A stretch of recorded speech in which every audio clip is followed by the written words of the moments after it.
we're back. I have been off for like 2 weeks because I'm tired and I don't want to do anything. But back in October, I promised to review the last 30-something books that I read. I don't know if that actually calculates to 30. We might have to count that. I didn't include my nonfiction books either, so... Okay, everything from October onward that I didn't review on Goodreads, I said I would wrap up in one big long review video. This is my husband, by the way. He's going to help me. I'm a little concerned because he's a little too excited about this game. But I've decided to do this in game format because the idea of just sitting and talking at the camera, I figured would be probably pretty boring to watch and probably pretty boring to film. And also, I like to talk. I've learned a skill I've picked up from you. That's what I get for marrying him, I guess. I can't talk now because you talked too much and cemented me as a certified yapper. You are a certified yapper. Yeah. And now I'm a certified yapper, as I'm sure if you've been here for a minute and you've seen my review videos, you know. So to keep myself from talking for 3 hours, because that's what would have happened if I had given myself the space to talk about every single book on this list, we've made a game, or I've made a game. So here's what's going to happen. We have this list here. It's got 13 entries. I have lumped together series as one entry, and standalones still get their own. So what's going to happen is Ocean's going to start the timer. I get 1 minute for a standalone book, and for series I get 30 seconds per book. So for example, when I go over the Chronicles of Narnia, I have 30 seconds per book, but that's 3.5 minutes to talk about the whole series. If I go over in the time, I'm allowed to finish my thought, but I get shocked with my dog's shock collar. Hence the title of this video. I'm kind of hoping I don't get shocked, but I know myself. I'll talk too long. So those are the rules. I've also included, I get a 30-second warning for series reviews and a 10-second warning for standalone reviews. We are going to calculate the amount of time I have in penalties versus the amount of time I have extra. So like if I'm underneath the time that's allotted, I get to keep that time in a slot over here. And then the amount of seconds I go over in a penalty has to be calculated over here. And in the end, we are going to subtract my extra time from my penalty time, and whatever the total of that is how many dollars I'm allowed to spend on a dessert. There are more rules in this game than most board games. So that's not true. She really did not want to get shocked. I didn't want to get shocked. And if I end up with only penalty points, then I get no dessert at all. And that's it. But I still get dessert because I'm participating. We're also randomizing the list, so I have it in order of 13 here, but Ocean gets to choose whichever one he feels like subjecting me to. And I have to be ready in the time. Well, you get warnings, so you can just stop before. No, I understand, but if it's not a complete review, like, I have to finish my thought. You have to keep going? Do I just keep shocking? Just no! Okay, so I don't just... Wait till I'm done with the thought, and then you can shock me. Only for a few seconds, though, okay? So wait, do I get, like, a shock at the time, and then I wait for you to get done, then I shock again? How it works? You don't shock me the second it happens. I get to finish my thought. And so you won't even know after the warning if you made it or not? I think you should call time. Probably. Are you just going to have it on your arm? I was going to do my hand. Is that worse? I don't know. You're going to find out. I don't know. I'm scared. I was just going to put it like here. Sure, but you're going to be over here quivering with your hand. You might want to put it... Where? Where's the best part? And not on your neck. That's not I'm not doing it on my neck, no. So just go ahead and hold it. Like hold like that? Yeah, like hold it. I'm scared. It should be okay. Just hold it like that. You can even wrap it around. I don't really want to wrap it all the way around me. Our dog has a very thick neck, as you can see. Okay. There's 99 levels, by the way. We're not going all the way up to 99. I have capped it. She doesn't think we're going to 99. We're not going to 99. We're capping it at 10. We're starting at 3. I'm a baby. We're starting at 3? I said 2. What kind of range goes from 1 to 99 and says we'll start at 2? It's like what, a static shock is worse? Scared. All right, let's see. I don't like this. Yeah, so within these reviews, I'm just gonna, like, as quickly as I can give my thoughts, but I've also tried to add to this rating all the books because I haven't done that yet. I think I have in my brain what I want to rate all of them because I've given this some thought for a while now, but we'll see how I do. I think Chronicles of Narnia is gonna mess me up. Okay, get your timer out. Timer's out. I feel like my brain's gonna blank. Level's set. And we're gonna start with the Santa suit. Am I going? Yeah. Okay. The Santa Suit is a cute little story. I read it for my book club. I thought it was just okay. I think I'm going to go ahead and give it 3 stars. I thought it was cute. I liked some of the tropes that were happening. It felt very Hallmarky though. And I don't mind Hallmark, but I don't love Hallmark. But it was a nice, easy, short read to kind of include in my year-end wrap-up. It was fun and light, and I appreciated it for that. So 3 stars, Santa Suit, very cute. How'd I do? I'm done. You sure you don't want to say any more words about the Santa suit? I'm pretty sure. No more sparkling? How about you just Cut it off there, buddy. I'm just saying. I mean, there's probably more to be said about it. I'm sorry to the author of the Santa Suit because I don't even know who wrote it because she didn't tell us. So. It's by Mary Kay Andrews. Oh, then we're gonna have to add 5 more seconds for that. At least. Do I have to include the author? Yeah, you do. All right, we're gonna go on to Whitebird and Reset. No, hold on. Yeah, well. You're lapping it? Give me a minute. The Whitebird. Just Whitebird, Okay. sorry. Whitebird by R.J. Palacio. That is one of my only graphic novels I think I read. Perhaps the only graphic novel I've ever read, which is crazy. It is in the Wonder universe. I guess it's not a separate universe. It's the real world. But Wonder, also by R.J. Palacio, which is like an award-winning, wonderful middle grade book that I really love. It's set in that story world, and it follows Julian, who was the bully of Augie in Wonder, and his story with his grandmother, who was a Jew at the time of the Nazi invasion in the 1940s. It has a lot of really neat themes, and shut up. And the artwork was very pretty. I read through it really quickly just because it was such an easy story to digest. 10 seconds. Oh gosh. I'm going to go ahead and give it 4 stars. I thought it was good, not great necessarily, but still a very nice story. And I appreciated it for what I was doing. How'd I do? You did pretty good. Am I getting shocked? Buzz. She was 2 seconds over. It wasn't that bad, but it scared It was me. pretty good. Oh no, a whopping 3 out of 99. However, will you recover? I'm scared. I'm so okay, sorry that's not for the your worst. flesh. It does make my hand feel weird though. I'm not gonna lie. Okay. What are we raising it to? A number. Let's keep going. No! All right, the next one will be Death Discworld, and begin. Oh gosh, okay, I only have a minute and a half and there's 3 books. Okay, so I finished Reaper Man, which is number 2 in the series, technically in the Death series, not the Discworld series. I'm not even think about those numbers right now. So we have Reaper Man, Soul Music, and Hogfather. I'm gonna give Reaper Man 4 stars.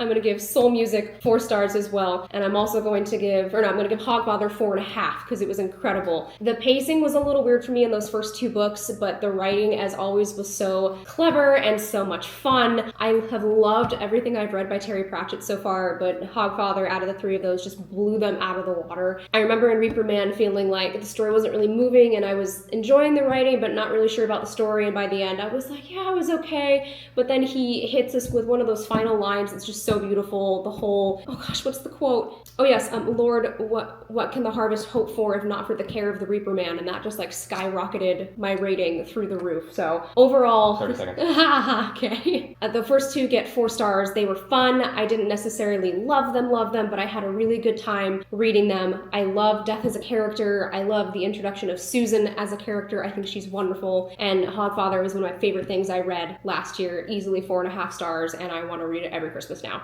Cannot recommend those enough. Super enjoyed them. I think Terry Pratchett is a genius. I'm done. How'd I do? You did really good. I did? You did really good. Are we sure? You were only half a second away. From getting within the time. That's a terrible. That's so bad. Why do I trust you with these kinds of things? You signed me up for this. I know I did. Should have asked the cousin. I know. I did ask. The husbands, go.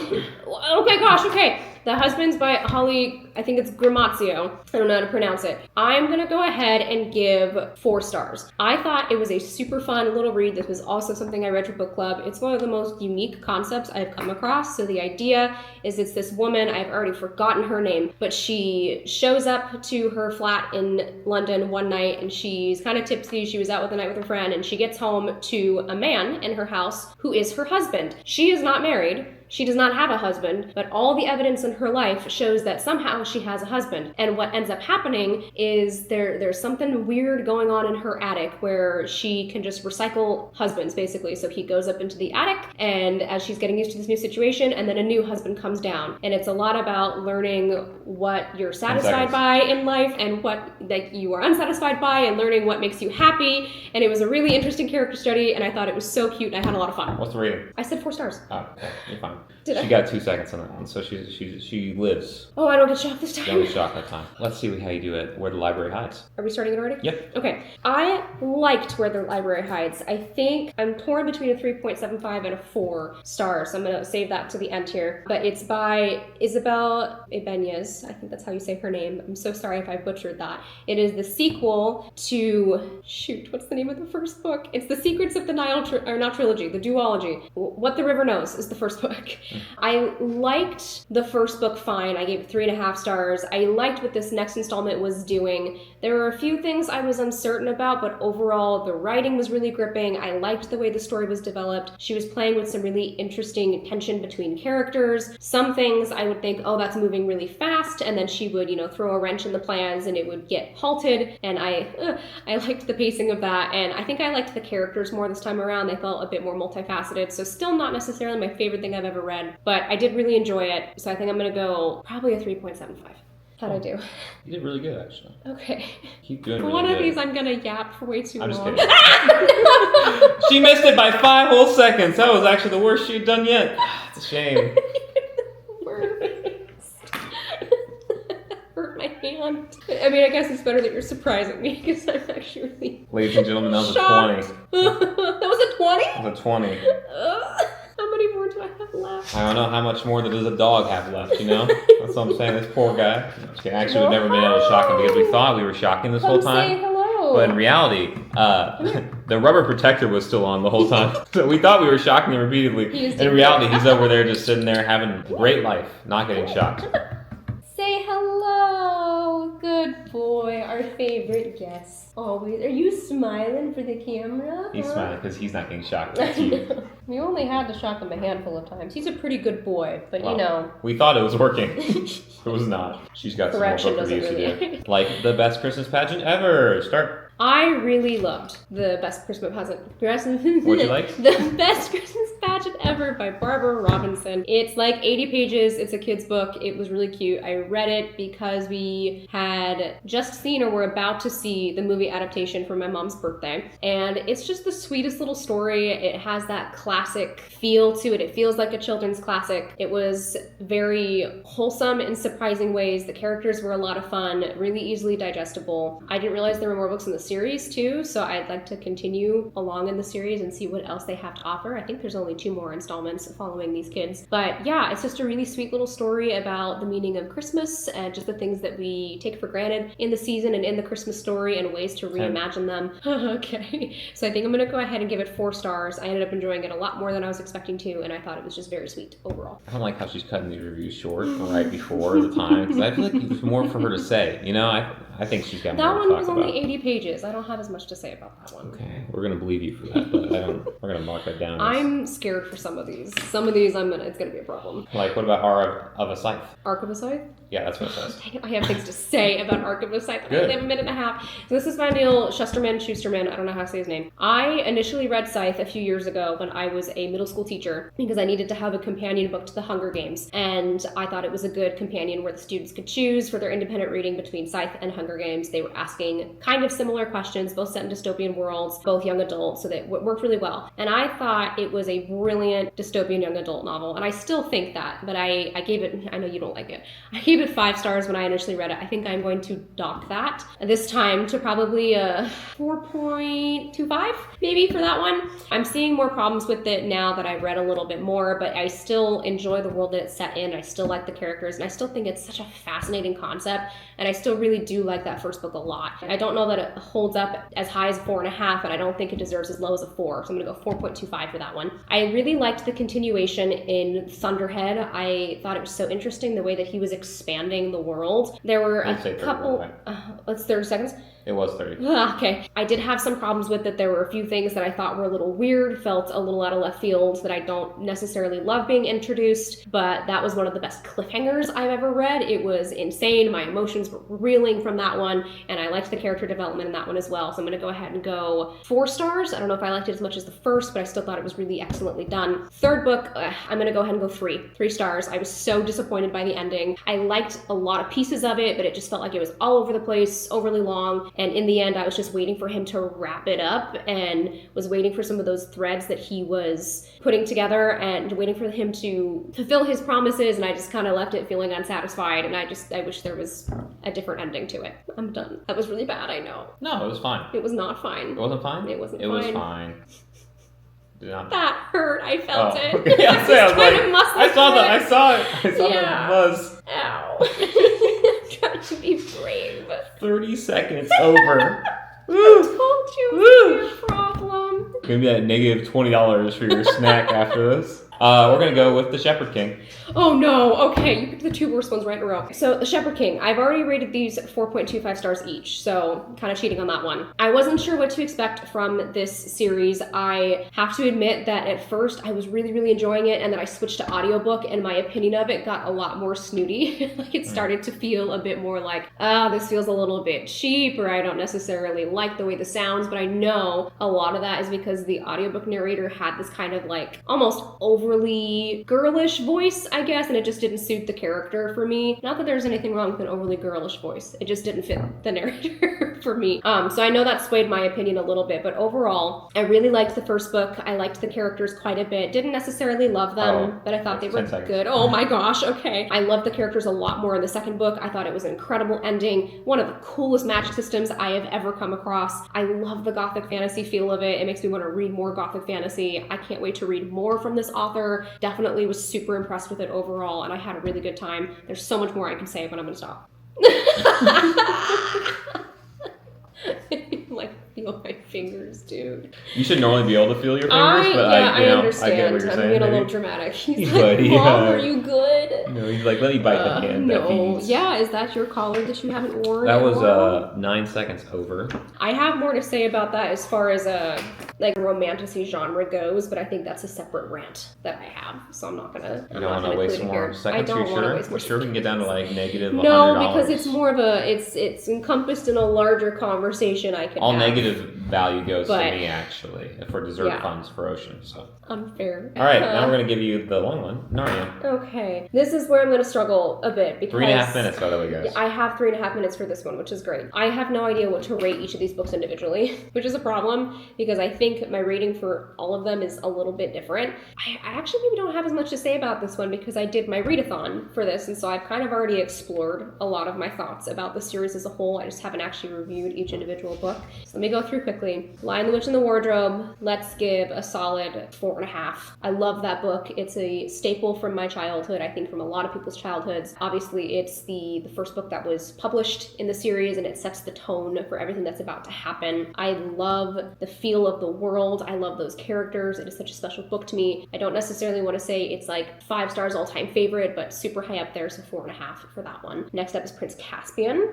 I had fun with Prince Caspian. I think I'm going to go with a 4 for that one. I appreciate the expansion of the world. There's not as much I remember even having just read it about Prince Caspian, but I love the siblings' return to the world. I remember feeling the sadness this time that I read it and when I was a kid of Peter and Susan and their arc and the way it ends in this book. So I'm going to go ahead and go a 4. Also, Reepicheep shows up in this book, and I love him. He's a good little mouse guy. And then next is which one? Voyage of the Dawn Treader. I had so much fun with Voyage of the Dawn Treader. I'm going to go with a 4 as well. I think at a certain point it felt very typical quest where we're just like hitting one thing to the next and kind of just going along with whatever comes with the characters, and that can be fun. It can feel like a slog sometimes, but I really enjoyed all the little adventures they went on. I think Eustace as a character is fantastic. Obviously, he's one of the most annoying people you will ever read about, so I love his redemption arc, and just I appreciate that whole, especially him in contrast with Edmund in that book, because obviously Edmund was the one who had his redemption arc earlier, so I love that dynamic between the cousins in the book as well, and it's just a fun adventure story. I like the imagery, I like the world. Silverchair is next. Yes, I liked Silverchair. I think I got a little bored in Silverchair. I still enjoyed it. I appreciated that Eustace was able to come back and that we got more of his character. And I like Jill. I think their dynamic is really funny and really sweet. That is something I appreciate overall about the series. And it feels very classic children's fantasy to me, where there's a boy and a girl hero and heroine, and that they're just a team. There's nothing really romantic going on just because, they're kids, and I think it's fun. I like seeing the representation of both at the helm of the story, and I especially like that in Silverchair. Horse and His Boy is so much fun. That was my favorite. Oh, I didn't give Silverchair a rating. 3.5? 3.5. Ooh, I'm sorry. Horseman's Boy was my favorite when I was a kid. I still really like it. I'm probably going to give it... Is it a 3.5? Oh, sorry. 30 seconds. I'm going to go 3.75 for The Horse and His Boy. That feels right. I think I liked it a lot more as a kid, and I can't necessarily remember why, but I still love this kind of side story about the Calormans, that whole kingdom, and Shasta and his horse. I love the talking horses. They are so much fun. I think not necessarily that the plot feels convoluted, just that it doesn't necessarily connect to the world overall. Like, it does, but it feels like so much of a side story that I didn't necessarily feel the urgency in reading it, only because I was doing a readathon. It was the last book I was trying to get through, but I still love those characters, and I still have a lot of nostalgia for that book, so 3.75. Magician's Nephew was incredible. I'm going to go ahead and give that one a 4.25. I hadn't read that one since childhood, and it's so smart, it's so well done. I love Polly and Diggory as a team so much, and just being a Christian, coming from a Christian background, everything he's doing with allusions to theology and the creation story, it's just really cool, and I love the way that he puts the magic spin on it. It's very, very classic. Last Battle makes me sad. It's kind of a depressing finale, but in a good way as well. I don't love the characters as much in The Last Battle, but I still enjoy and appreciate the story, so I'm gonna go ahead and do 3.5 for that one. Actually, no, 3.75, because there's a lot significantly world-wise going on in that one. Those are my reviews. I know I did very bad. You can go ahead. That's fine. We can just go to the next one. No, you... You want to do the girl who fell beneath the... who fell beneath the bracelet of power? Your hand's now shaking. I know. Yeah, we've cranked it up to 50. Oh my gosh. There's now a warning symbol alongside what we're doing, so How many do I have left? as long as you're not a dog's neck, apparently this is okay. Oh gosh. We're going to go ahead and go with, well, we'll give you the early preview there. The Girl Who Fell Beneath the Sea. Okay, Girl Who Fell Beneath the Sea. That's by, I think it's Axie? Axie-O. I'm so sorry if I'm mispronouncing the name. I'm pretty sure it's Korean. Yeah, it was Korean. This is a lovely little story based in Korean mythology. I loved the world building, the magic, the imagery. The author has such a lyrical voice in her writing, and it never feels too flowery, which I appreciated. So it's very pretty, and everything feels very tangible, and it flows very well without ever feeling like it's too much. I really liked the characters. It took me a bit to kind of feel settled with them, but she does a really good job of slowly developing them. I think the pacing suffered a little bit in the middle. I felt a little unsure about where the story was supposed to be going. I was intrigued enough to continue, but still felt a little bit of that, like, okay, what happens next? But I appreciated that there seemed to be kind of two climaxes to the story, the first one being the actual plot, and the second one being a bit more emotional and character driven. So yeah, 10 seconds. Okay, I liked that it focused in on that emotional weight of what the characters were going through near the end of the story, and just the way that I've not really encountered a lot of Korean mythology or Korean mythology retellings. It's something I'm not as familiar with, so I loved this introduction to that culture's mythology and just getting to see the way it was presented in the story, and it was very beautifully done, so I'm gonna go with 4 stars. Go ahead. What's wrong? You're gonna shock me. I would never just shock you. do it. Yes, you no, would. I would never shock you with something like this. This is just a game. It's just a game. I don't want to actually hurt I'm you. the one who I know, you're right. told you to shock me. Golly. It's not even that bad. It's just Golly, mister. Don't shock me like It that. made me sound like Goofy at first. We'll do a study in drowning. Ooh, okay. I really liked Study in Drowning a lot. That's a bad sign. I know.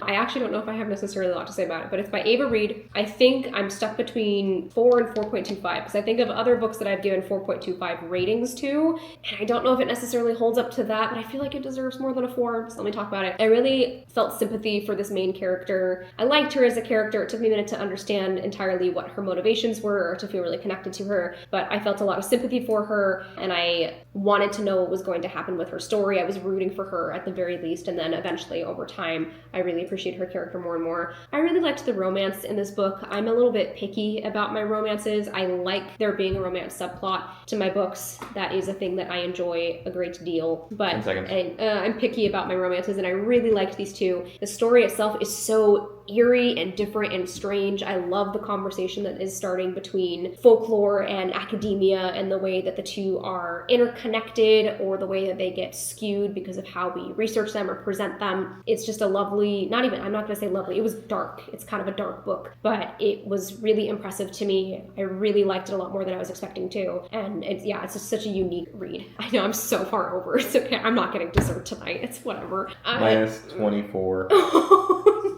No, I didn't even rate it. 4.25. I didn't even rate it. Okay, I'll let you get the 4.25. rating for free. We'll get the rating for free. Please just do it. No, Please just we do it. gotta wait. We can let it culminate, you know? Ah! Ow! Really hurt. Okay, I'm really feeling it now. How high is it? A little higher. What does that mean? It's a 70. I'm sorry. sorry, puppy. To be fair, the only time we ever Why are you shocked apologizing? He's never been shocked, actually. No, but the time he did actually get shocked a couple times when we took the nubs off. But Are it you was sure? Yeah, but it was at like a 5. I don't think he felt anything. Oh my All right. gosh, look at my head, it's like curling. It's so funny. Monkey paw. I know. All right, the We're House at almost Pooh done. Corner. Oh, the House at Pooh Corner. 4.5 Getting stars. emotional for this one. I know. 4.5 stars, easily. I thought Winnie the Pooh was so cute, and I gave that one 4 stars. I read that one over the summer last year in like July. But this one was so unexpectedly bittersweet. And I walked into it expecting like, oh, a cute little fun story again. I can't wait to see Pooh and his friends. And it made me so sad by the end, but in a way that just felt like, you know, that inevitability of leaving childhood behind. And that's what the story's about. And just some of the lines and moments were so sweet. It almost brought me to tears. I was getting a little bit choked up. That book felt so special to me in a way that the first one didn't. The first one I was just delighted by. I was having so much fun. I thought it was so clever and so cute. And that continues on into this book, but there's a lot more of a depth and poignancy to what A.A. Milne is doing. And knowing that he's basing it off of his own child and watching him grow up just made it all the more bittersweet, but I think more sweet by the end. So 4.5. I loved House at Pooh Corner. You were only like 4 seconds over though, so you're getting I'm better. doing really good, but there's no shot I'm getting dessert. I thought I was going to do so much better. Oh, she thought. I'm so disappointed. The last one though. Really? Yeah, you're the last one. Okay. The Eye of the Bedlam Bride. Go. The Eye of the Bedlam Bride. You saved this one for last, didn't you? I have no idea what to rate this. I love Dungeon Crawler Carla as a series, but I have to admit, I listened to this audiobook over the course of like 5-6 months. It took me forever to get through it. I think I got weird about the pacing in these books because it just felt like so much was happening all the time and it was so good, but I would get tired where I'd have to like take a step back and take a break even though I wanted to know what was happening because I was just like, there's just so much. There's so much happening. But the twists and turns in this book were stupid in the best way possible. I love the character development that's happening. Matt Dinniman is just a genius and he's throwing some ridiculous wrenches into the plot twists I wasn't expecting to see coming. Like how there's only 10 seconds left? Yeah, shut up. I love the main characters more and more every single book. I don't know. I'm gonna give it a 4. Maybe laugh out loud at time, but not necessarily my favorite installment. Go ahead. It wasn't high enough rating. Jeez. What was that one? That was 85. And that was the last book, right? Yep. Congratulations, you made it through.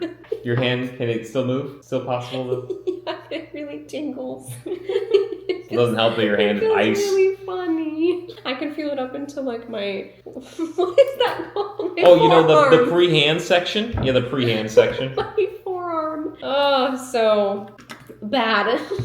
I can go ahead and do the math if we want to see how much Ocean's dessert fund has just been donated to, because it is quite the donation. We really appreciate you guys over here. I told you guys I'm a yapper. This video would have been 3 hours long if I didn't turn it into a game. It really would have. My gosh, I can't imagine the length of the video. I told you. I do love the dedication though, like being like, you know, you only had 30 seconds, but you're like, I'm gonna go 2 minutes over because you know what? They need to hear it. Say. Just remember that when I'm over here getting Dairy Queen alone. No. Can I still have ice cream, please? Why do you get a reward for this? And you did get shocked a lot. Oh, there might be some room. There might be some room it's in for the Ocean's emotional fund. damage. Yeah, and Ocean has he actually just had an angel investor in his dessert fund by the name of Madison. So we may be able to arrange something. We'll see. Oh, Hold on. thanks. There's some big numbers here from this donation. But we still have to negate the one you actually did really well on, the Santa suit. Sorry to the Santa suit. Only getting 33-second review time versus Narnia getting like 5 minutes. Did I do 5 minutes? Sorry, it was 4 Narnia? minutes. It was 4 or 4.5. That's not too. Oh, and I thought I was going to do so well on Narnia and not go over. Ladies and gentlemen, we have a final result here. How'd I do? Ocean's Dessert Fund has just gained $137.50. You were like 2.5 minutes over. Yeah, 2.5. Is that right? No, 2. Sorry, it's like I thought 2.25 minute over. Yeah, for every second. I said that, didn't I? I thought it'd be like 10 seconds over at the worst. For such a convoluted game, she really was thinking she was going to do better than this. Ocean's going to eat so well for so long. That's how many pounds I'm going to gain, actually, after this. From all the ice Yeah. cream you're going to eat. Well, thank you. Yeah, you're welcome. For you're playing welcome. my little In the game. sake of fairness, you can go ahead and buzz me with the 85 Do you want to feel what it feels I don't say like? I want to. I just said it in the sake of fairness, because I know... Why is it fair? Well, because you're going to do it to me after and be like, oh, you didn't get buzzed. Ready? That one, yes, that one. Oh, jeez. Yeah, okay. It's not... It's just surprising. It's shocking. Yeah, isn't it's like the shocky gum. You know, if you guys ever had one of those where it's like, hey, pull the gum and it shocks you? It's like that. It feels like that where you're not expecting it. It's still like, Yeah. Yeah. It's not a pleasant experience. No. Anytime you need me to, Thank you for hosting my abuse little you on game. camera in the future, let me know. Jeez. Oh, shit.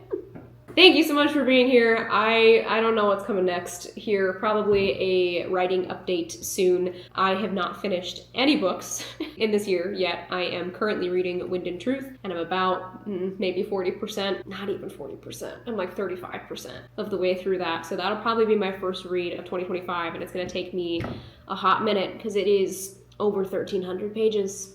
But like I said, this year... It's like a Big Mac size. Yeah, book. exactly. Like I said, this year I only want to read... Well, if I read more, cool. But I only plan to read 25 books so that I can slow down, take my time, and get through some longer books like this. So be a little bit before I have another book review. But in the meantime, yeah, hopefully a writing update soon. But until then, do you want to do the outro with me? What are you saying? Happy reading, happy writing. I'll chat with you all soon. You can throw in a Happy New Year. Oh, I don't know if I'm going to chat with you all soon. Okay. But in the meantime... Happy reading. Happy writing. And Happy New Year. We will chat with you all, or at least I will chat with you all soon. And hope I'll chat with you soon. Where's Puppy? Puppy want to say bye? Puppy Bye. says no. Puppy is gone. He's somewhere else. He doesn't want to get shocked. You heard that painful. I know. I don't know where he is, actually. He's hiding. Anyway, bye.